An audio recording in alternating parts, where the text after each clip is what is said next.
Ninjago Possession is one of my all-time favorite seasons, and in this video that I've just finally made, it's been quite a while and it's been an epic journey making this. I'm going to tell you why this is my favorite season, why I love it so much. I'm going to first break down the episodes bit by bit, break them down, discuss them with you guys, and then I'm going to talk about each character development, a little bit about the sets. Stuff like that is all in this video because I feel like Ninjago deserves to basically hear why Possession is such a great season. I've seen other videos talk about it, so I just now want to express why this is one of my favorite seasons of all time.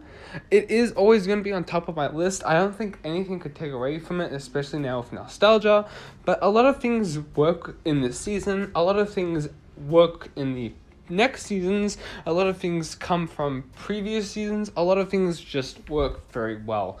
And basically, I'm even going to discuss why this could have been the season finale of Ninjago, why this is such a full circle season, and why I love it so much. So I hope you guys enjoy this video. If you want to see more, please tell me in the comments. I would love to make one for Tournament and Skybound.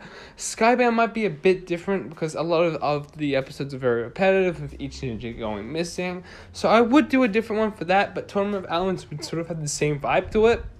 Just without the character development, it'd be just the main character's development, such as the ninja and a couple of the elemental monsters. But this video, I'm breaking everything down because every part of this season is beautiful. From the soundtrack to the episodes to some of the characters, some interesting theories on my part that I have will be all in today's video, even the sets. So thank you guys for watching. I appreciate it all. You guys have been absolutely amazing. Thank you guys again. Episode 45, Winds of Change. This episode starts off with basically the museum being under attack by a ghost. Well, not under attack like someone viciously attacking it, but Morro is now traveling through to possess the allied armor and possessing the god that's basically mucking around and being a security guard in the museum, trying to make sure nothing goes wrong, but he's mucking around. Anyhow, this is all taking place straight after, obviously, Tournament of Elements, when they obviously opened up the Curse Realm and Morro had escaped. Now, going past this, the rest of the five ninja, Kai, Cole, Jay, Zane, and Lloyd, are traveling out on sea to help them catch this big, giant water creature. I think it's like a whale or something. Anyhow, Kai... Well, all the ninja are shown a new character development. Kai doesn't like his hair messed up, and basically you see how these ninja have grown for the previous 5 seasons up to now. They get back on land when they caught the thing. We see how Zane and Pixel are interacting with the pixel inside Zane's head. It's all really cool. Seeing how these characters are working together is a nice little sentiment, and when they get back to shore, Lloyd expresses how he feels about not having his father around, and Kai lets him know that Nia was there for him when they lost their parents, and they were both there for each other, so Kai will return the favor in this situation, being an older brother to Lloyd, taking care of him and looking out for him. Great character development between the two of them, which we'll see a lot this season, and this season also shows off that Kai is now purely not jealous of Lloyd being the Green Ninja. He wants to protect Lloyd at all costs because he's his friend and Kai is his older brother now. So they get back to Wu's tea shop, who Wu has now got a tea shop for retirement. The ninjas are about to go off to promote more. Well, then Miskao gets a call and Lloyd has to go to the museum for a break-in. That's what happens. The rest of the ninja are told by Master Wu not to use their powers while promoting. They still do. They don't listen. Of course they don't. Anyhow, Lloyd goes to the museum and basically is tricked into getting possessed by Morro. He isn't forced by anyone, but he is sort of like mistakenly entangled into Morro's plan on putting the allied armor, getting possessed. Lloyd does try to fire off though, but he doesn't win. The ninjas go back to the tea farm, telling Master Wu that they've lost their powers, they can't use them, obviously because the Wind of Change. Basically, the Winds of Change. Basically, the whole episode name. This is so good because they literally used the name of the episode in this episode. So basically, they tell Master Wu that they've lost their powers, and Morro comes in, and Jay says, "That's Lloyd." Everyone's like, "That's Lloyd," and Jay's like, "He's gone through puberty." When Morro speaks, it's just really cool because it's actually a funny reference that this voice actor is by a girl, and he does sound a little girlish if you know it, that the voice actor is a girl. But it's really funny that Jay just points that out. Besides that, the ninjas get into a fight, try to fight him off. Apparently, in Master Wu's stuff that the first ninjutsu master had apparently given him, has a bit of whereabouts on where the realm crystal is, and stuff that Morro needs to unleash his master, who we don't know of yet. And it's really cool to see how these characters tackle him. And Kai, while the rest of the ninja go off to Destiny's Bounty, Kai does stay back and fight Morro. He's able to get Lloyd sort of talking to him, but Morro fights it back off, and the episode ends with Kai being pulled up onto the ship, and Master Wu saying that the ninja weren't his first pupil, Morro was. And that's where the episode ends. Episode 46, Ghost Story. This episode is basically continuing off the last episode. They are fighting Morro on the Destiny's Bounty because Morro wants Master Wu, Sensei Wu's scroll, because it has a bunch of writing on it that he needs to go get Airjitzu, the Realm Crystal, and the Sword of Sanctuary. That was the important details. He fights Ninja, the Destiny's Bounty obviously crashes. Well, they are out in the middle of nowhere. Basically, Sensei Wu tells them about his first pupil, Morro, how he thought he was destined to be the Green Ninja. Well, Miskao comes and explains where they could find the scroll of Airjitzu. They send the four ninja off to the city of Styx. Seemingly, that does not work out well for them, as they follow Kai on his lead, and it really fails, so they follow Zane. So they're all taking turns to be a leader, which will continue in the next episode. And continuing off, Master Wu and Miskao tell Nia that their parents, Kai and Nia's parents, were not just the master of fire, being their father, but the master of water was their mother. And this meant that Nia was destined to become the water ninja. This is incredible, and this is our first sightings of Nia going to start training to be the water ninja in the next episode. So, that's episode 46. Episode 47, Sticks and Stones. And man, this is one of my favorite episodes. This is the first episode where Ronin is introduced besides the Shadow of Ronin video game.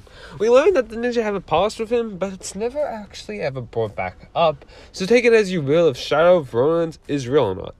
Nia in this episode, I know I said before that Neo found out she's a water ninja, but Wu, please take it away.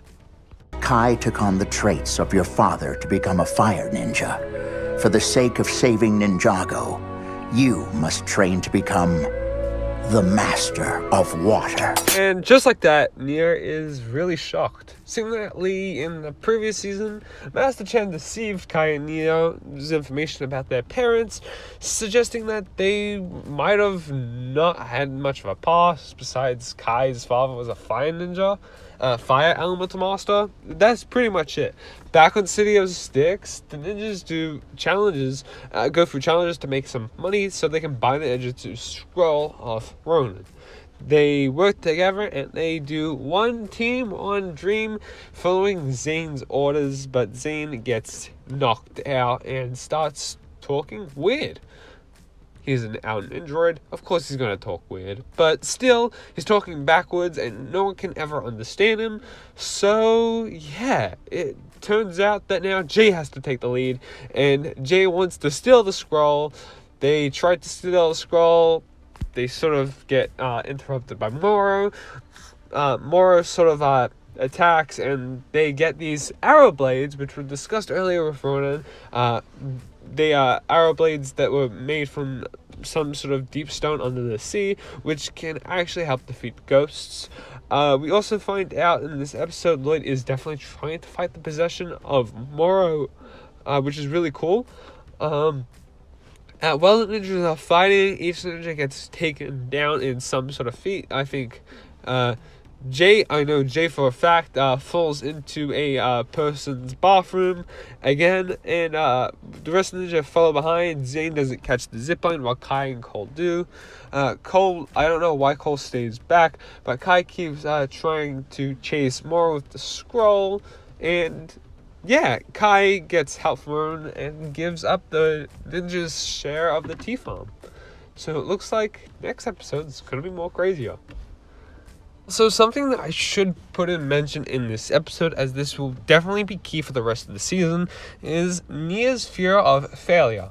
Master Wu, while training her, finds out what her biggest fear is, and her biggest fear is failing.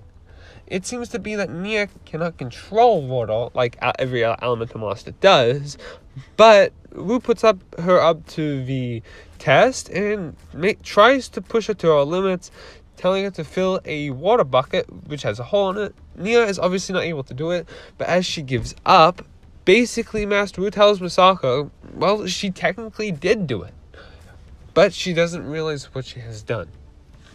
So this episode. Wu trains Nia as well, and it's just a big key, as you'll see in the rest of these episodes. Nia's attempts of failing the team and being one of the 6 ninja now, and her failing the rest, is what her biggest fear is, and we'll see that through the rest of the season. And yeah, episode 48, the temple on the haunted hill. One of my favorite episodes in the Sensi Yang's temple. The ninja go inside.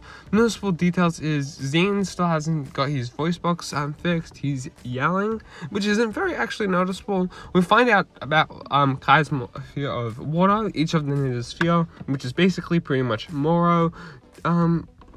Cole doesn't really get a fear. I think his fear is more at the end of this episode. And these are the photos that I actually used to have as a kid of basically Cole getting turned into a ghost. He stays back by a couple of seconds to grab the scroll as they drop it, and it's just a big sacrifice and a chilling moment for Cole. I love Cole in this scene, how he just feels so pathetic, and how Kirby Morro just puts that character out there, that he's now feeling pathetic and weak and useless when he's supposed to be this massive earth ninja. We know he doesn't stay long as a ghost, but these moments that he is this season and next just push the ghost elements further and further. Well, this is all happening, obviously more is happening with Nia's training, and it's not much that we need to go over besides the ghosts go steal a bit of Samurai X stuff, but Nia is able to start controlling the rain a little as her and Ronin head off to the Samurai X cave. Ronin is now joining this team as he owns profits of the T-Farm, which is very notable. Episode 49, Peekaboo. And we're going to talk about episode 50, Kingdom Come. Why I've grouped these 2 episodes together, I'll quickly explain. Episode 49 is pretty much a team-building exercise with the 4 main ninja. Nothing really happens outside of this, just besides they have to get up their mountain to Blind Man's Eye to be able to go to access the Cloud Kingdom, sort of like how they did in the pilots to get to the underworld with their dragons. This is a similar thing, just by using Airjitzu. Getting up there, they will be able to basically enter the Cloud Kingdom. This episode doesn't need much explanation, just besides the ninja basically sharpen each other. They lift each other up for the worst of times, and in episode 49, they sharpen each other to the point where they haven't ever before. They're a lot more stronger and a lot more, they are more communicating to each other a lot better in this episode. Episode 50 is a continuation on this. Well, in episode 49, Miskao, Nia, Sensei Wu, Master Wu, same person, and Ronin did capture Gulta because Gulta had fallen off. And something I should actually note in episode 49 as well, they do reuse their mechs, and Cole is definitely very uplifted because of his ghostly powers now, starting to learn a bit of techniques. The ninja have lifted him up, but they do capture Gulta, Nia, Miskao, Wu, and Ronin.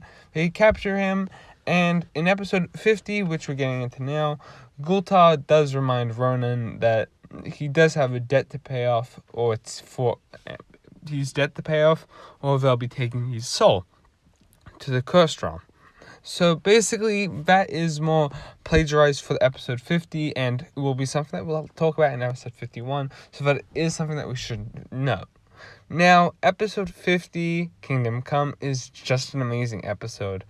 I love action-packed episodes, and if you watch episode 49 and 50, this is why I grouped them together. If you watch those two episodes together, back to back, you'll see why you need to sort of watch most Possession episodes sort of together, or all in one.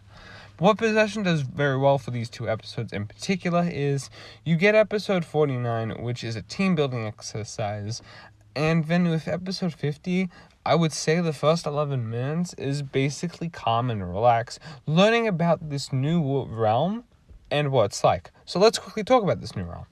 This new realm is the Cloud Kingdom, and if you're fans from Ninjago Dragons Rising, you obviously know these people are, mind my language, full of shit.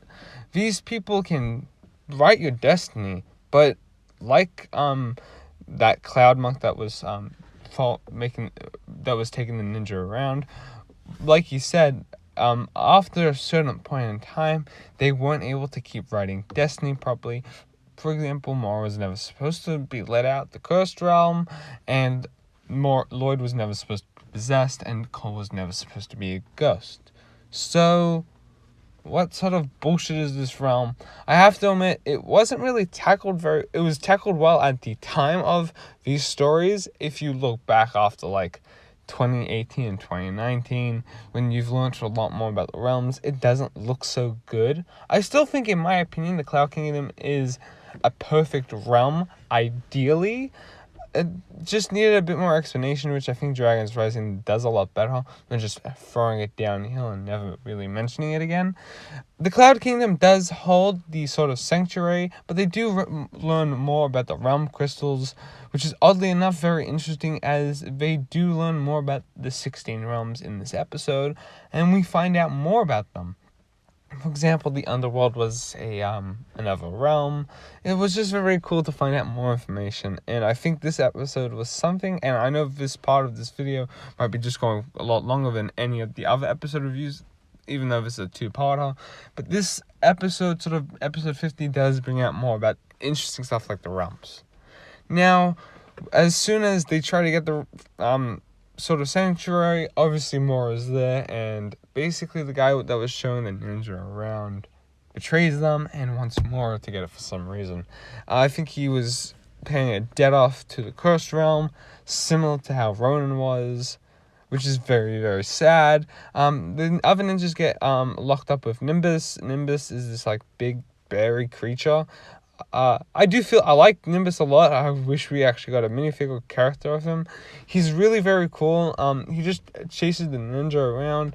Cole finds a way to escape, becomes the key in the door, and basically for the rest of the episode, the ninja literally chased Morro down and slid down a mountain. It's one of my favorite scenes of Ninjago, and Shay just has the best lines. I have to admit, this episode is very perfect. The reason why I put these two together, episode 49 and 50, is if you watch them back to back, you see why they're great. Now let's end this episode part with Jay's best line. Oh, why do I get the uncontrollable slide? Episode 51, A Crooked Path. This episode is basically literally just this explained. Basically, the first part is basically exploring Ronin's soul, as we spoke about in the episode before, in episode 49-50, that basically Ronin's soul is going to the cursed realm. He has a debt to pay off, so he is going to give the soul sanctuary to Morro. However, the ninja are gone on quest as Morro possesses Ronin, and basically does, what Morro says, because obviously he's possessed, just how Lloyd is, but obviously Morro is telling that Ronin tell the ninja where the sort of sanctuary, where the realm crystal is and all that stuff, and the ninja basically go back to the caves despair, where originally that's where the Scythe of Quakes were. They go on this massive journey into the caves, basically going full circle. This is a huge trap, and they're on a roller coaster ride and almost get basically destroyed, but Ronin's airship saves them as Ronin finds out a way to basically, while the ghosts and Morro have gone away, he's found a way to get his ship their telelocation ninja and send them to the right cave. This is a great episode, and I love it very much. It feels filler, but something this episode captures the most into my heart is this could be the season finale for Ninjago, and it has gone full circle with our four main ninja. To be honest, this is the final story of Kai, Cole, Jay, and Zane as the four main ninja. So, let's get on with the next episode. Episode 52, Grave Danger. And I have to admit, what a bloody great episode. Episode 52 is basically the ninjas in the first Ninjutsu Master's last resting spot. They have to go through obstacles, like what can a Ninjutsu Master do, what a Ninjutsu Master can't, and they try so many tactics to try achieving this until they realize they cannot do these. They can do it, and with Ninjutsu with the first activity, and the second one by giving up and quitting. Something that is very prevalent to the ninja at this point. The third one is to not look at their reflections, which obviously the ninja do. Kai, Cole, and Jay see their reflections. Cole doesn't because he's a ghost. These reflections were so important back in the day. We were all hyped to see the ninja get old. And it's something that we wish we could have seen.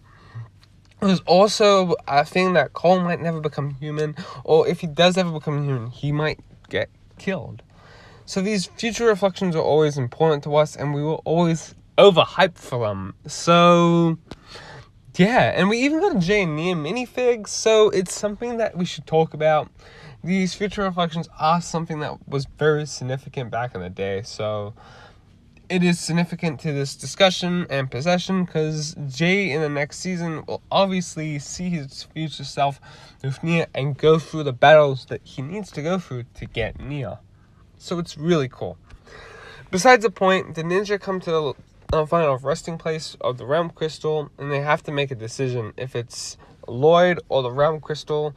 Morro throws Lloyd into the ocean, and each character has to achieve their main purpose, what's the suggestion? Their challenges that they had to face in the temple of Airjitzu, which Kai's was he was afraid of water, so he jumped into the water to save Lloyd. Cole's too afraid now to touch the water because he's a ghost, so obviously parallels have now returned. Cole is afraid of something being basically dead, so that is something that he's now afraid of, and we'll learn more about in Day of the Departed, obviously. Zane and Jay face Morro basically in hand-to-hand combat without their so-called powers, which they do use eventually, but it is pretty significant to see these characters grow and basically get Lloyd back, and it's really a good moment where the ninjas come out and shoot their powers when they've got Lloyd. This is just an all-around great episode. Have to admit, this is one of my favorites. This whole season is my favorite, so if every time I talk about an episode I say this is my favorite, it is because the season is totally my favorite. Episode 53, A Cursed World Part 1. And obviously just hearing Part 1, you know that this part's going to be absolutely amazing like Part 2. This episode sets up the Cursed Realm coming out. Well, on the ninja side, the ninja are getting new mechs and vehicles. Kai does not, and Lloyd and Nia don't. But this basically sets up the final battle in City of Styx. Well, all the ghosts are coming out. The Preeminent is also going to come out. While this is happening, the ninja devise a plan to sneak into the City of Styx. Master and Miskao are going to try to talk to Morro. With quotations. But however, obviously the plan was to get trapped in basically Styx and locked sort of away with Master Wu and Miskao. Anyhow, on the ninja side, they are going to sneak in as the shifty ninja they are and mess around with the functions that is going on with basically all the ghosts, because the ghosts are wanting to eat and eat and eat for some reason. Ghosts like to eat in this show. So basically, well, that's all going on. Lloyd and Nia is in Lloyd's possession costume. She tries to get the upper hand to defeat the ghosts, but then they find out that basically the realm crystal is basically a key for them to all come back. Lloyd is able to try to stop Morro. Lloyd also has learned Airjitzu, as Morro was in his head and Lloyd was in Morro's head. Basically, they learned their tricks, and even Lloyd's greatest weakness, which Morro uses against him. So basically, every ninja goes for their greatest weakness this season, and same with Lloyd, and he actually develops it by the end of the season, how to basically control this weakness, and to let go of his father, which we'll learn about in the next episode. But this is basically episode 53, and Lloyd gets basically shoved into the Cursed Realm. Episode 54, Cursed World, Part 2. Now, this is the best season final ever. Now, once Lloyd got into the Cursed Realm, he meets his father, and we do see Jen and Klaus trying to escape. Only one is successful. We'll find out next season who is. But basically, Lloyd talks to his father, and Ronin says, it's not about the color of your heart that makes you... It's not about the power, it's about the color of your heart. It's who you are. And basically, Lloyd gets out with his father's robes, and basically tries to fight off Morro. The other 5 ninja, including Nia this time, take down the preeminent when Morro comes back, while Morro and Lloyd are fighting in all the realms, which we find out Chima is a realm parallel to Ninjago, which is very cool to find out. We also get more information about all the realms. It's really cool to see the combat between Morro and Lloyd. Lloyd gets stuck into one of the realms, and basically Morro comes back to try taking down the rest of the ninja, but he is unsuccessful as Nia unlocks her true potential and brings the preeminent basically down to the floor. Well, the ocean floor, really. This is one of the first instances Nia's unlocked her true potential in the series. One is obviously in Seabound, but we are not going to talk about that here. Morro is going down with obviously the preeminent, as it was his master and it was his also plan. But Master Wu, Sensei Wu wants to redeem him and give him a second chance. And in this moment, Morro sort of does get a second chance as he does let go. And instead of just taking the realm crystal down and saying, screw you, Master, it's all about me, he says no. Because even Sensei Wu said you were all his prized pupils. It didn't matter if you weren't the Green Ninja or not. Sensei Wu at the end of this does learn, and we'll talk about this a bit later on about Sensei Wu or Master Wu, however you want to call it. However you want to call it, he does learn off these character traits, but it is very repetitive in other seasons, what happens. But it is really cool to see this new side and see more basically be this character that gets redeemed, and Lloyd obviously gets freed, and we get a glimpse of what it could be like to see him become a sensei in future seasons. Hint, hint to what's happening now. His character development in this season is perfect. Kai basically is there for Lloyd when he loses his father and promises to always be there like how Nia was. This is great character development for Kai. Kai is very much a hothead, and in previous seasons, we've always seen Kai being jealous of Lloyd. So this is a very different change of pace. So it's also really cool to see character developments from the previous season sort of come into the season. So he's definitely grown a lot. Kai trying to fight Morro and keep on battling until the very end without his powers, and his weakness being afraid of water, sort of getting over it when he gets his power back, is something that's so beautiful for this character. Watching Kai grow in this season is probably the best thing, and sort of what basically makes this season a full circle. Something that we'll discuss a bit later in this video, why this could be a basically season final for the whole series in the show, because the way they really wrap up Kai's story by the end of this makes this go full circle, and something they actually talk about very much a lot in this season. But things are going full circle, and Kai's character elements and arc makes him really go full circle. Kai is an amazing character, and he's always had a highlight role in any season. It didn't matter what the occasion was, he would try to rise up against it, but he would always find a way to either get too hot-headed or jealous. Something this season handles very well and changes Kai up for, which I really appreciate and really like. The way Cole is written in Possession as well is written in a perfect way. Cole starts off this season before turning into a ghost, trying to lead the team and watching the team, other team members like Kai, Jay, and Zane, lead the team and failing. When he finally takes up the mantle, he sort of does fail in a sort of way to himself. He stays in the temple long enough and becomes a ghost. So he failed himself, but he didn't fail his team. He did whatever it took to get the scroll of Airjitzu, even turning himself into a ghost. Once realizing that this is his normal state from now on, he finally lets go. This is thanks to several characters. It starts off with Neo, the master of water, pushing him and saying, it doesn't matter what form you are, if you're a ninjroid, a girl, because they do suggest this at the end of the season, that it doesn't matter who you are, a girl, a ninjroid, it doesn't matter if you're a ghost, evil. You are a part of this team, and basically you're the best part of this team, as it doesn't matter what we look like, we always will stick together. And it's something that Cole does very well. Even in the episodes when they're going to go to the Cloud Kingdom, Kai even keeps pushing him, saying, you can do this. Even when he hasn't practiced Airjitzu, Cole finds it within himself to learn it. And it's just a really cool character development that Cole has. I've never seen a character really grow as much as the ninja do in this season, but Cole definitely grows a lot more than the rest.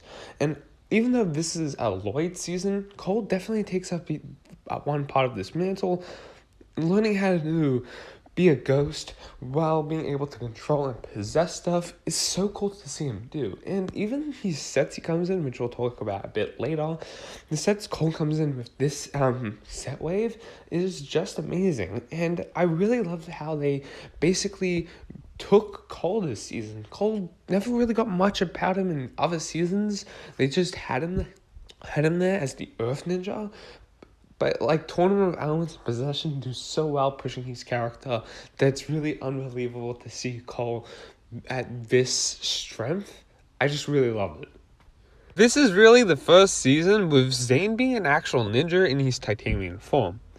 Zane, throughout all of this, is basically character growth in itself, as everything he does in this season is brand new.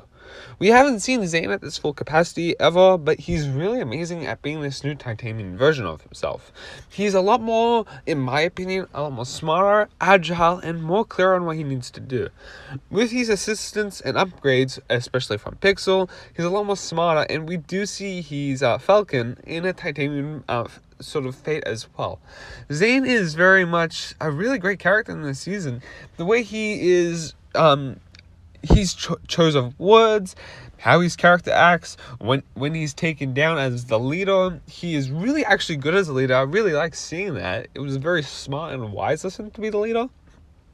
But just seeing like his character traits in that first part of the season where he's knocked out, he's either got a loud voice yelling and screaming in the temple, and then he's got a pirate voice until they get into the Cloud Kingdom, and then basically throughout the other journeys, when they're trying to find get the realm crystal, he's the one that discovers the first what to do for the first mission, to do spinjitzu, because it's what a spinjitzu master can do.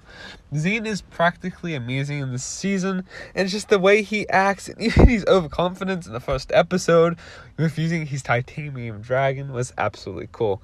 So Zane in this new format is priceless and amazing. What to say about this character Jay? Jay. My lovable bloom ninja. What can I say about you this season besides you crack me up, you make the best jokes, you're always screaming and yelling, you're always scared. Jay is just a very funny character, and he brings the dark tone of this season basically to light.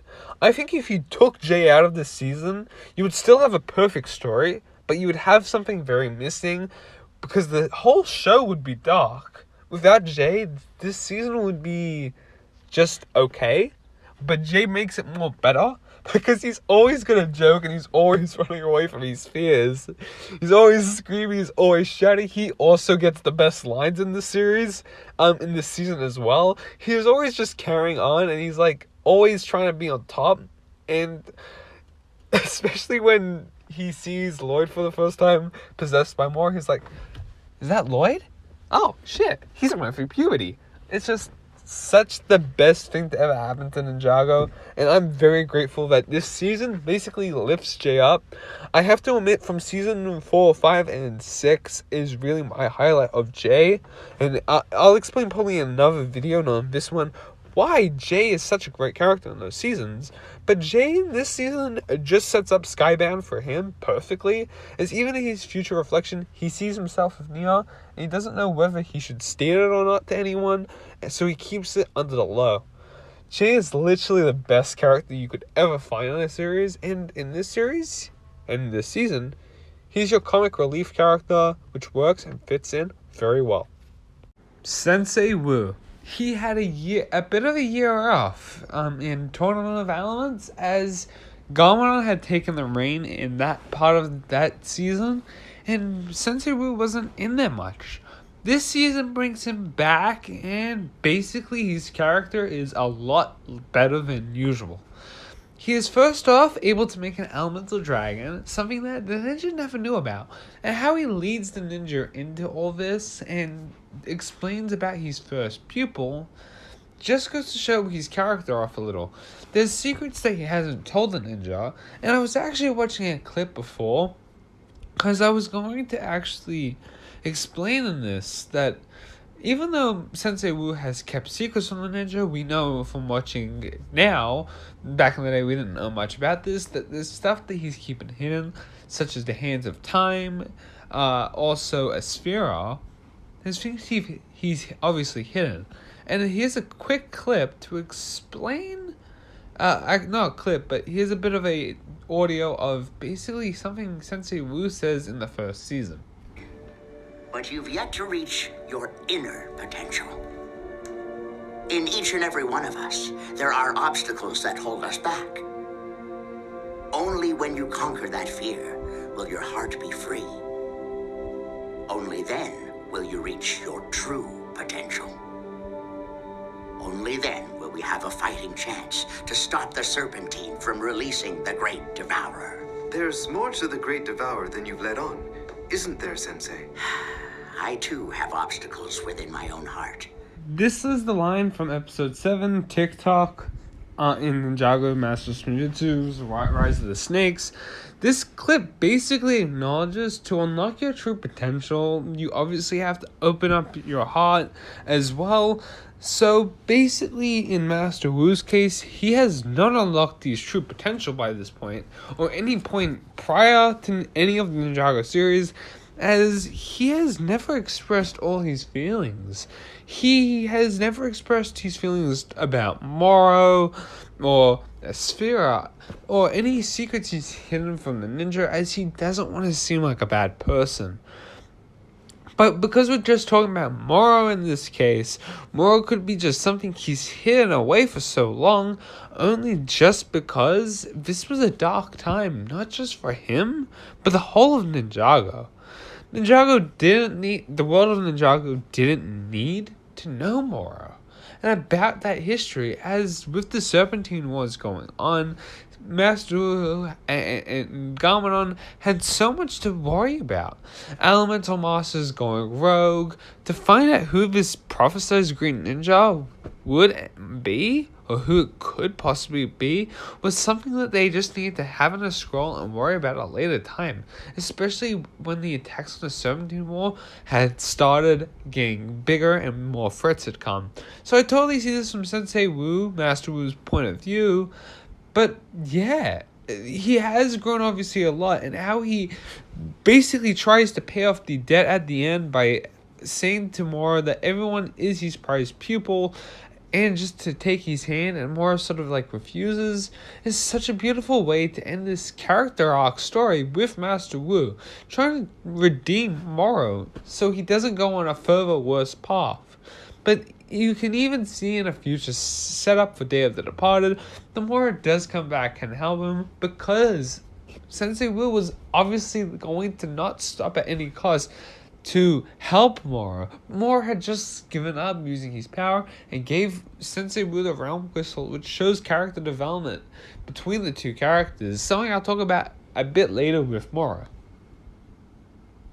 Nia's character growth through her whole of Possession is basically her trying to become the Water Ninja.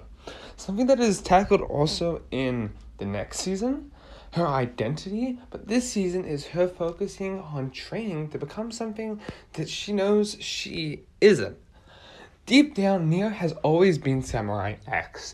Samurai X is Nia's identity. She is the girl who builds the vehicles. She's the character who comes in to save the boys. She is not the Water Ninja. As soon as Master Wu and Miskao break the news to her, she absolutely flips. She hearing this information, especially off from hearing what Master Chen had told Kai and Nia about their parents, that seemed to be lies. It seemed to be truth that Kai and Nia's parents were just not the masters. Kai's father was not just the master of fire, but Maya was the master of water. Which means as Kai takes on the fire power, Nia would have to take on the water element. Now, Nia's training throughout this, she proves to everyone around her that the floor inside her is basically she gives up too easily. Unlike the other boys, they had other true potentials and statuses that held them back. What holds Nia back is failing. She doesn't like to fail, and throughout the season, Ronin sort of tests her. The test between the two is Nia feels like she's always failing, while Ronin always is failing people around him, but he doesn't care. That's why Ronin says, don't care so much. Nia not caring so much, she's able to control water properly. And throughout the rest of the season, she sort of goes with this flow.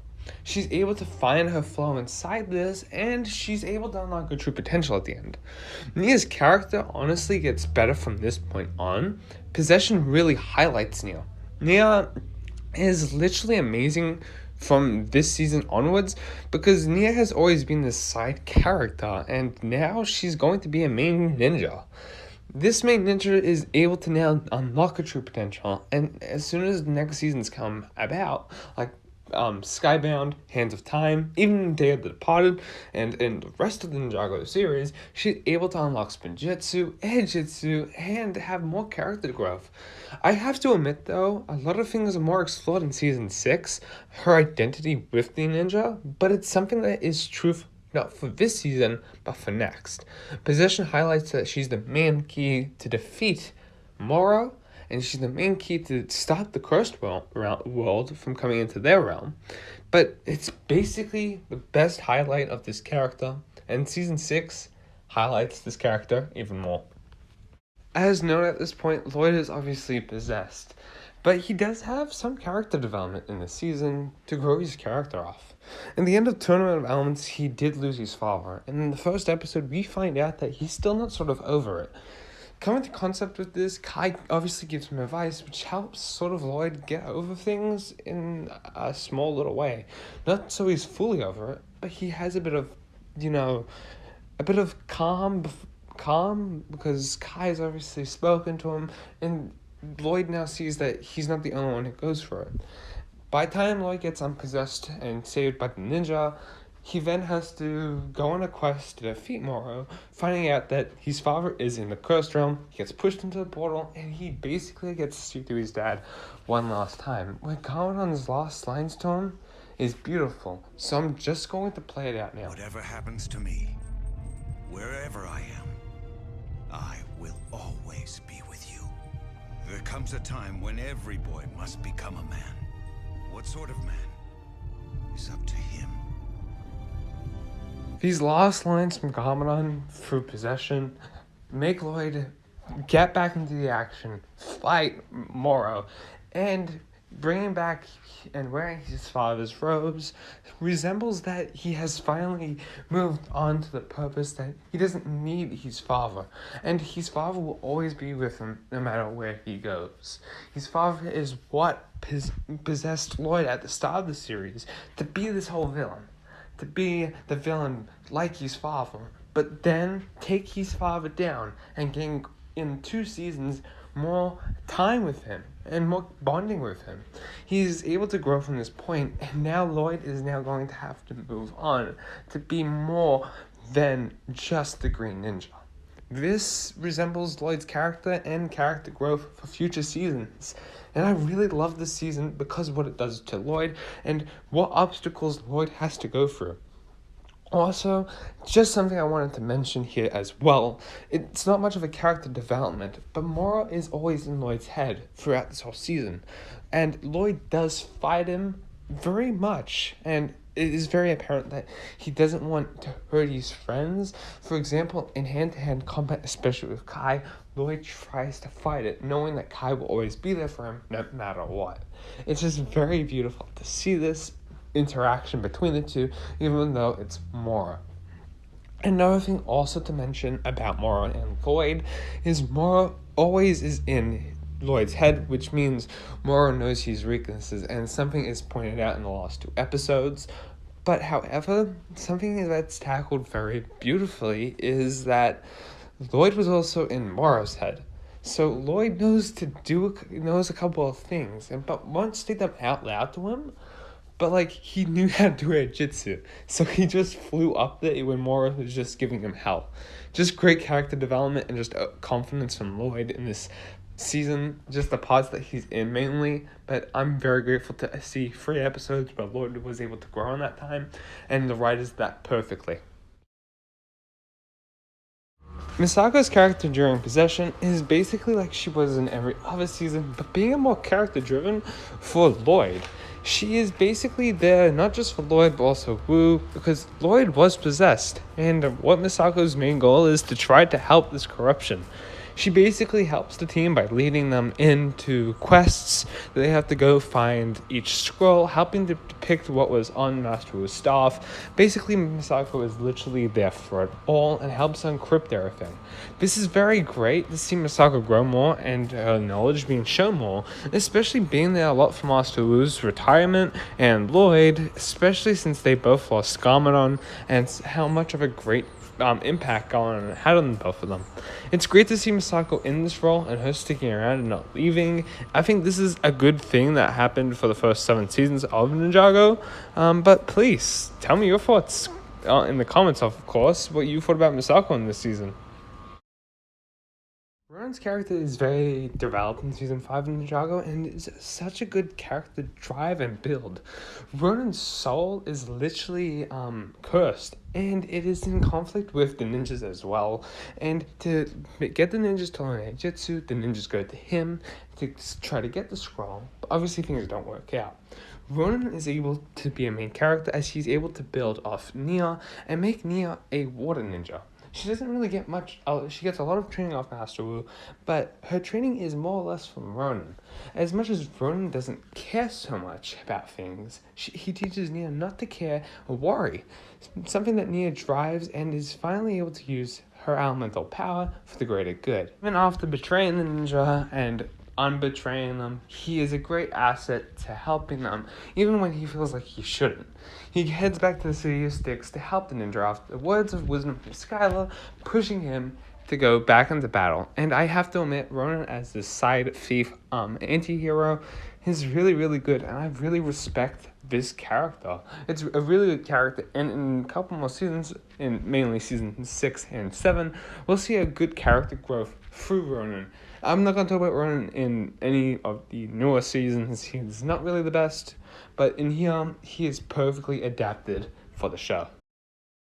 Is a great villain / character. We'll get onto that by the end of this top part, but basically, Morro is a great villain for this series because the way his character is driven is just out of spite and sort of out of revenge and all these dark emotions that have obviously been corrupted inside Morro.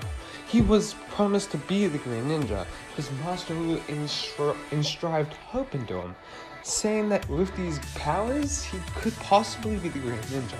Little did Master Wu know that it wasn't Morro, and it wasn't going to be him. The Golden Weapons didn't respond to him the way they did with Lloyd.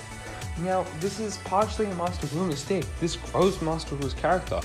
But Morro, as a villain, he strives to get what he wants. He is able to get to be the Green Ninja. Wait, yeah, that makes sense. He is able to get He is able to be the Green Ninja by taking over Lloyd, possessing him, and finally getting what he wants. Does he deserve this? No, he doesn't.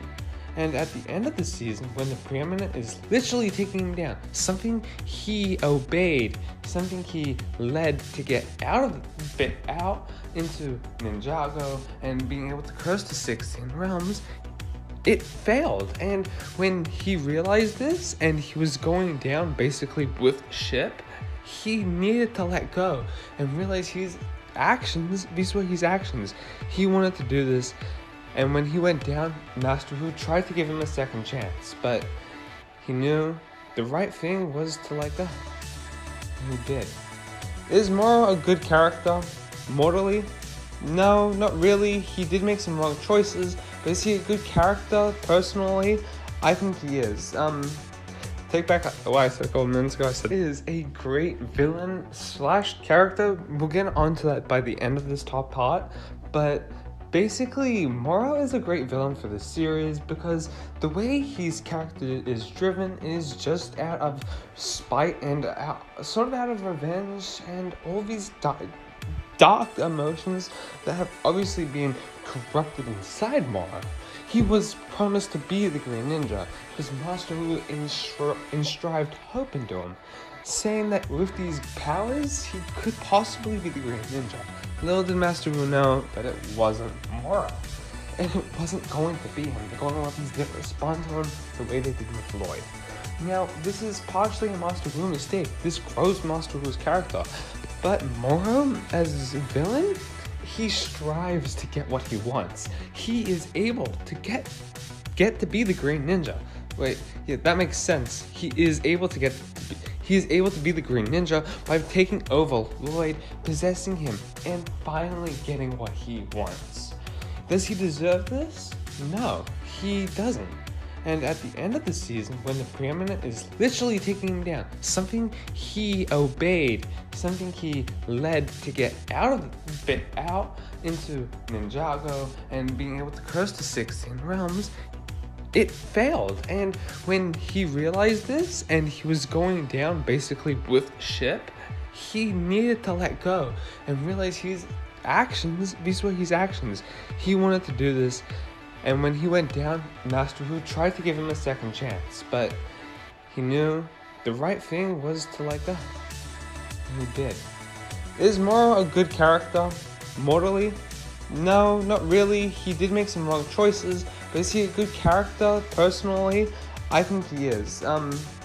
Take back what I said a couple minutes ago. I said no. I'm just wanting to say Morro is one of my favorite characters, favorite elemental masters out there. I think we should also probably discuss this separately to this part of this video, but Morro versus the new Master of Wind, I cannot tell you my opinions. Morro is a great villain, a great character. They're the part that pushed it a little more in my opinion, because basically Morro is able to help Master and tell him that a pupil of his is departing away and he needs his help, and Morro is able to get the ninja all together and help, and then become a statue again. Or if you watch the other version, he basically falls into Lego bricks. Anyhow, Morro is such a great character. Villain, he is what makes Possession so great. He's willing not to give up, never to quit, not stopping without any cause. He does what he does for a reason. He has a motive. He has a strife. Doesn't matter if Master Wu had basically not given him this hope. He still would have conquered up to this challenge and still done this. He is such a great villain, and I love Morro for his character arc in this series and in Dare the Departed as well. Now, I'll talk a bit later again about the new Master of Wind versus Morro. Separate part of this video, but Morro is such a great. Now, the Ghost Army in Possession is absolutely really cool. They are a really great set of villains, and especially the three that encompass Morro during their journey from the start of the series to the end are very good characters. In the Soul Archer, Bansha, who I'm showing a lot more on screen right now, and Gulta are great villains because side villains, as they're very developed. Now, one that I'll speak more about is Bansha, because Bansha has a lot to say. The ghosts are actually really cool villains, especially these three. Soul Archer obviously has the powers to shoot arrows, and Gulta is just a big slob, and Bansha has the power of sound. This army is really cool, and I love seeing them on screen whenever we got a chance. Something interesting to note about Bansha, and this is sort of a fan theory in my head, and I thought today I could share this too, so that we just spoke about the villains. Now, something interesting about Bansha is Bansha does have that sort of echo power and power of sound. She uses this to sort of control Misako. So could this possibly be a sound element, part of the elemental power of sound? Jacob was he had glasses and he used his guitar to see. Maybe he was vision impaired, so couldn't unlock his true potential to the fullest. And I don't think he would have unlocked his true potential to the fullest either, because just like the ninja originally, they use their golden weapons. The golden weapon for Jacob is obviously his guitar. Now, if this is the first Master of Sound, Elemental Master of Sound, this would be really cool and very interesting to Ninjago lore. Having a character such as this being developed and cursed is something that is interesting and something that is very noteworthy, as we do know there were previous Elemental Masters from the first generation. There's obviously more Elemental Masters placed, like Ray and Maya. They obviously had parents before or were gifted powers by the first Ninjutsu Master when they first were made to be. But please, in the comments, obviously tell me, what do you think about Bansha being the first Master of Sound? Do you think this is realistic? Tell me in the comments. Sensei Yang plays such an important role in learning the martial art of Airjitzu and getting the ninja up to level to fight Morro. Now, the whole Airjitzu Temple episode is basically to get the ninja up to speed, to get them to see what they're most afraid of. Kai is very much afraid of water. Zane and Jay are very much afraid of Morro at this point than anything else. And Cole is afraid of ghosts in a funny sort of way. It is just very tempting and very cool. The way that Sensei Yang plays out in Possession. His main goal is obviously to teach Airjitzu, but as iron sharpens iron, student must sharpen sensei. There's no real logic to that besides the students in his temple obviously give him the power to keep being alive.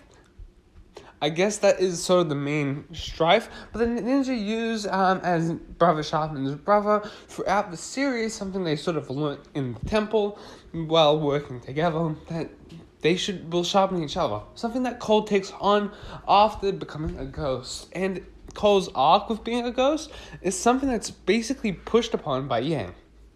Now, let's talk more about this new martial art called Airjitzu. Airjitzu is a Sensei Yang thing, and Sensei Yang is the master of this art of Airjitzu. Now, Sensei Yang's Airjitzu power is absolutely cool in my opinion, and this format I wish would still stay in Ninjago and have its ups and downs in returning. So, for example, there's one occasion they need to go to a higher place, like how they did in Prime Empire. That was really cool. Seeing more of it would be something I would be very much interested in and would love to see. Now, in my opinion, Airjitzu is very overrated for a martial art, but for one of the most gimmick sets, which we'll talk about a bit later, it was actually performed out really perfectly and really good. Airjitzu and Sensei Yang is so important to this season because the ninja really needed high ground. The high ground, as seemingly they didn't have any ground to stand on at all. None of this would have ever happened if they couldn't find out the martial art from Sensei Yang, and if Cole didn't sacrifice himself to basically get it. Mainly, Sensei Yang plays such an important role, and to his last words in the show ever, he will never be forgotten, because this season really embraces every character and every martial art.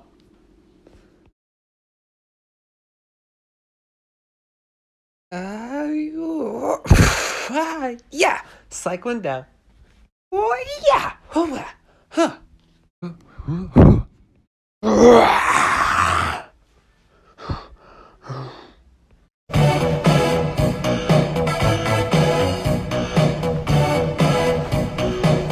Good, did good.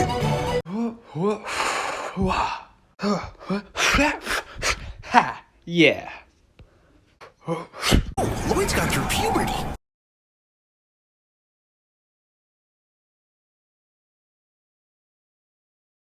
Jitsu sets that came out in 2015 were absolutely amazing. Then reused for a Dragon Flyer spinners in 2018. Now, nothing could top these air flying spinners. Maybe Dragon Flyers could, but not as well as these ones do. These actually format just like Airjitzu. Like the previous spinners, I have to say these are absolutely amazing for flyers. They range from 10 to 15 bucks, and with the main four Ninja, Kai, Jay, and Zane, all having exclusive flyers and exclusive minifigs to themselves. Kai was able to also get one in the Ronin's Rex set, and that was a really cool set. But it's not one of my top favorites. It is one that we will mention here that is really amazing, as it is also an Airjitzu set. So that counts as a gimmick set as well, and a big set. But it's a really cool set. Now, these sets, what they all have in common is you rip the ripcord, it goes flying up, and pakaboof. These were great sets, and I have to say, the minifigs were good. I only currently have Zane, the full set. I do have a version of Kai. It's not in the best condition, but I do have a Cole face and mask piece, which I have to admit, these Airjitzu minifigs are really cool, but they're very hard to come by.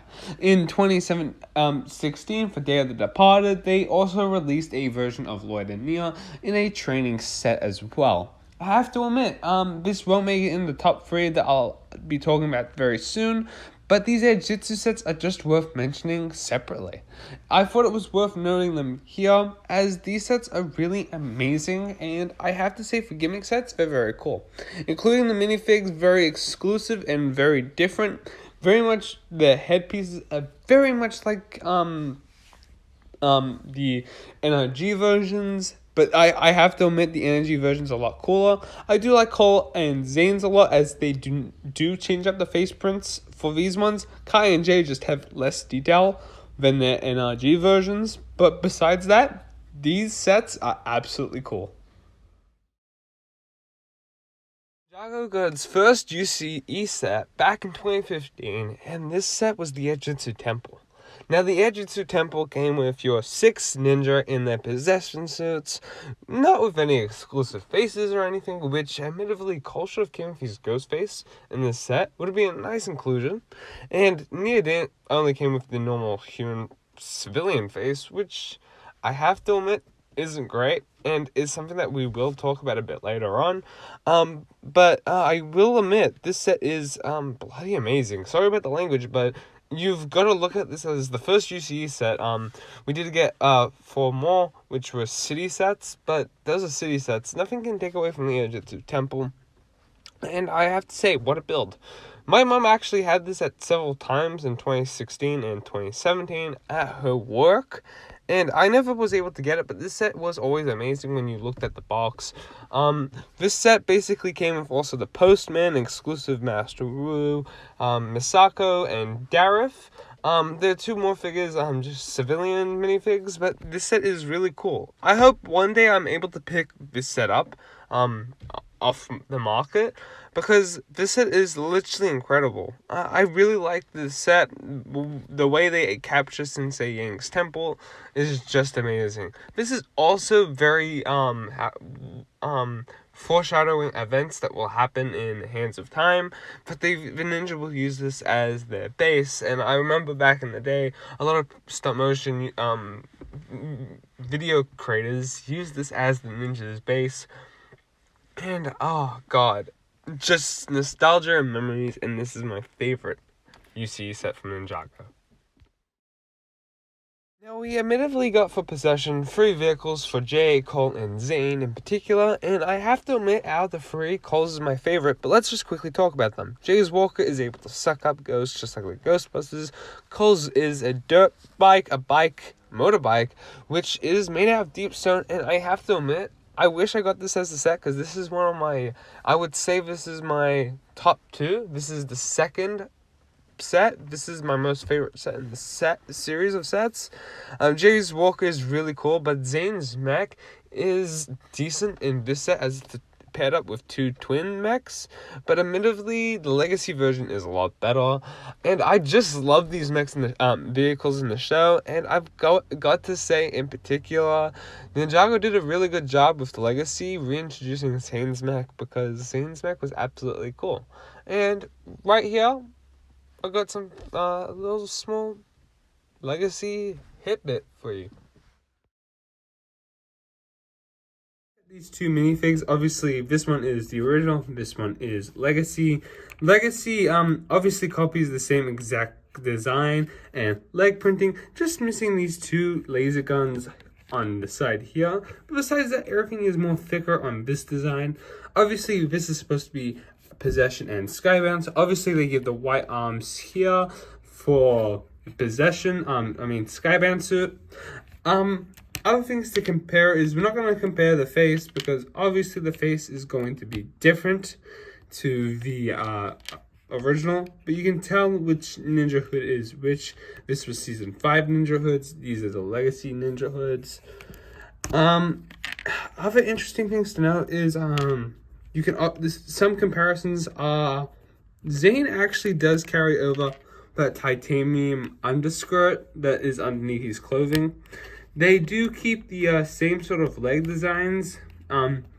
The rope at the bottom, this one is silver, while on the Skybound suit it actually does become gold, which this one actually copies over very, very well. But at best of times, like now on screen, it does look a bit silver. It just depends on the way you look at it. Having a look at the back, they obviously have sort of a similar design again, but I like how sort of there's a couple things that the Skybound does better, and there's a couple that Possession one does better, but overall, they make their suits work very well, and I really, really like these suits, how much they compare to each other, especially how much the Legacy version is supposed to represent 2 different suits, and it just works really, really well together, in my opinion. Now, please tell me your thoughts in the comments, which one you prefer. I don't really have a say. I do think the original one is a lot better, but the remake is obviously really well done, especially because this is the only one of its style. We should have got another ninja in the style, but that's very sad that we didn't. I really do like these designs, but please tell me your thoughts about it. These 2 suits in the comments. Set 70736, Morro's Dragon, is absolutely great. I don't particularly own any Possession sets, as I'll talk about a bit later, about the minifigs I have, but this set in particular would always be my favorite and the most interesting. The colors, the usage of parts, the characters in the sets is really, really cool. In the set, you obviously get Kai and Jay on little hovercrafts, and we also get the Realm Crystal and all side build to represent the Cloud Kingdom. This set literally is what Possession is in a nutshell. If I had to say I loved any set, it would basically be this one.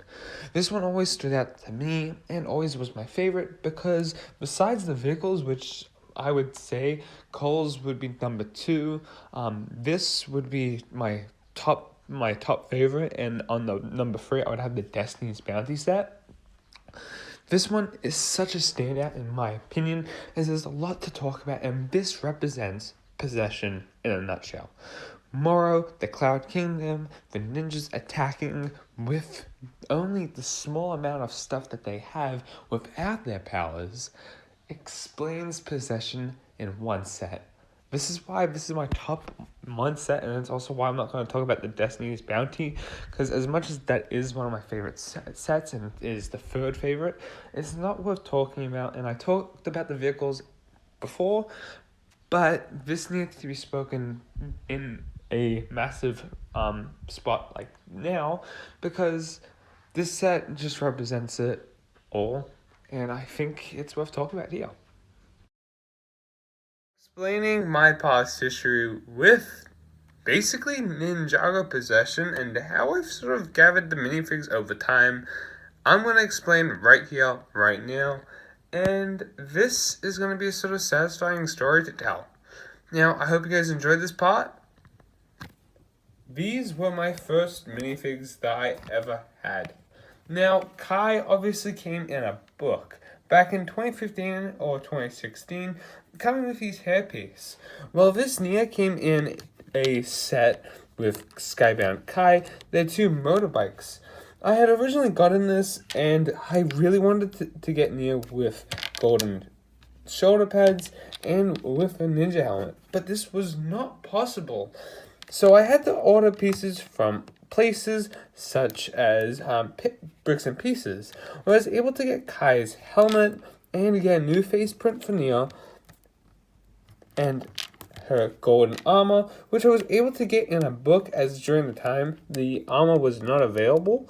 But I was able to complete these minifigs and make them look super accurate to a show counterpart. Several years go by, and in 2023, I was able to get Zane, J. Cole, and I do have Master Wu. He's not right in my hands right at this moment. But I was also able to get a Possession Morro minifig, which isn't really, this is Possessed Lloyd, sorry, not Possession Morro. I was actually able to get in a haul today the original Morro's legs, but not torso or face or hairpiece. Might be very sad, but collecting Possession sets was something I always wanted as a kid and always wanted. I had the Airjitzu flyers, I do have Zane's, but those were the only sets I had in these days, and these were the 2 minifigs. So to have these Possession minifigs is something very important to me. And if I'm talking to the younger generation of kids that want to collect these minifigs, what I say to you right now is, if you have a favorite season of Ninjago and you are very much in love with it, like how I've been in love with Possession, Tournaments of Elements, and Skybound, you should collect these minifigs, because none of this would be possible without feeling the love for a particular season or a part of the show. Ninjago has been something of a core importance to me since 2011 to now. So collecting my favorite season's minifigs and sets, like I'm doing with the Hands of Time Waves, because the sets were really amazing back then. Doing this right now for Possession, especially with this Possession video coming out, these are important minifigs to me, and I'll always hold dear to my heart.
Ninjago Possession soundtrack as well is absolutely cool. Now, the Ninja Whip is obviously very cool and very spooky, but the soundtrack in the background of the episodes, the episode themes, are so amazing. Obviously, the music song artists are really good at their job, and I'm very proud of what they were able to achieve this season. They've done an absolutely great job every other season, so why wouldn't they do it now? Their soundtrack is it brings out the best of the show, and even the high pitches where they're going down the mountain and chasing down Morro, it is just, no words could describe this season without the soundtrack. This soundtrack is just like Jay being in the show, making the jokes, making this season a little brighter than it should, because this is all a dark tone, and the music emphasizes that. The music is absolutely great, and I've always got to say, the Weekend Whip, the artists for Fold, just stunning at their job, especially capturing Ninjago, and their own music stuff is absolutely cool too. But what they do when they speak about and sing for Ninjago is what brings the show out brighter, because without music, I don't think there's much joy. In my opinion, music and song bring out joy in the world. So when it's in a show, especially a season like this in particular, or a show like this in particular, it brightens it even more. And this is what they do for Possession, but I think they max it up past 100%. Possession couldn't be without the music as much as it couldn't be without Jay, but this season is so cool, and the soundtrack is amazing. Good fan of Ninjago Possession. There was also a game released in 2015 called Ninjago Possession. You would start off with your main character being Cole, and every time you collect the whole item in a level, you would unlock Jay, Kai, Zane, and Lloyd. Sadly, Nia wasn't introduced in this, but I think I've got a strong theory why she wasn't. I think because when this game had come out back earlier before Possession had come out, I don't think they wanted to spoil Nia being the water ninja, but they did have a lot of the set elements in there. And something I loved about this game so much is, even though it was a PC only game, it was also basically hinted at in the tournament game. This Tournament of Elements game would give you choices out of the 5 elements, being fire, earth, lightning, ice, and energy, but you were able to run around and just try to be in a tournament. Something that was really cool. And I remember they were trying to really hint a lot to a new elemental master coming in. 2 new elemental masters coming to the show. Mainly Nia and Morro, but obviously we were more interested in the maroon and light blue ninja, which would have been Nia. When leaks were coming out about this and basically this game was basically literally everyone's heaven, because this was really fun. I still enjoy playing this today, and I have to admit, the amount of times in the library or during school time I was playing this was so much. I love this game a lot. I think I've clocked it at least a good 50 times in my childhood. I can't wait to play this again, and hopefully you guys can try playing this again too. I don't have a certain link, so it's not in the description, but yeah, Ninjago Possession, the game, is really cool, and I'm so sad that this new generation doesn't get games just like this, as it was able to build your head and mind skills, as a lot of the obstacles to get the items were very challenging. Tell me your thoughts about this game in the comments, and if you've ever tried it before. This has at least gone for an hour and 30 minutes by now, so I just wanted to quickly sum up my thoughts about Possession. When I was a child, and I wanted to get back into Ninjago, Tournament of Elements brought me back.